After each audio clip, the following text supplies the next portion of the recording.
কুরবানির যে চামড়া, পশুর যে চামড়া, এই চামড়াগুলো কিন্তু ইয়াতিমের হক, গরিবদের হক। সো আপনি কুরবানির চামড়া বিক্রি যদি করে দেন, চামড়া চাইলে আপনি ব্যবহার করতে পারেন, অথবা বিক্রি করলে এটা কিন্তু ইয়াতিমখানাতে, মাদ্রাসাগুলোতে, হ্যাঁ, অভাবী মানুষদেরকে এই দামটা কিন্তু দিয়ে দিতে হয়। ফলে কুরবানির এই চামড়া থেকে কিন্তু মাদ্রাসাগুলো বা ইয়াতিম ছাত্রছাত্রীরা উপকৃত হচ্ছে। তাহলে এখানে অনেক বিষয় জড়িত। যদিও বর্তমান সময়ে চামড়া শিল্প ধ্বংস করার একটা বিশাল পায়তারা চলছে, চামড়ার দাম পড়ে যাচ্ছে, তো আমরা যদি কুরবানি না দিই আমাদের চামড়া শিল্প হুমকির মুখে পড়বে।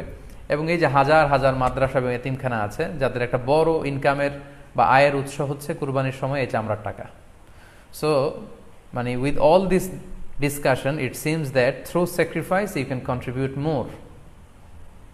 আপনি যদি কুরবানি করেন এবং এটা যদি বেশি বেশি করেন, তাহলে আপনি যে চাচ্ছেন অসহায় মানুষদেরকে সহায়তা করতে, এটা আরও বেশি বেশি করা হলো, বেশি বেশি করা হলো। তাদেরকে গোশত বিতরণ করে আপনি সহায়তা করলেন, খামারিদেরকে ব্যবসার ক্ষেত্রে সহযোগিতা করলেন, গ্রামের যে নারীরা ছাগল পাললো, গরু পাললো, তাদের সহায়তা করলেন, কসাইদের হালাল জীবিকার জন্য সহযোগিতা করলেন, মাদ্রাসার ইয়েতিম ছাত্রদেরকে আপনি সহায়তা করলেন। সো আমি বলবো যে কখনো এই ভুল সিদ্ধান্ত নেবেন না যে কুরবানির টাকা আমি দান করে দেবো। না, আপনি কুরবানি করবেন, এতে আপনার কুরবানির ওয়াজিবও আদায় হবে, গরিবদেরকে সহযোগিতাও করা হবে।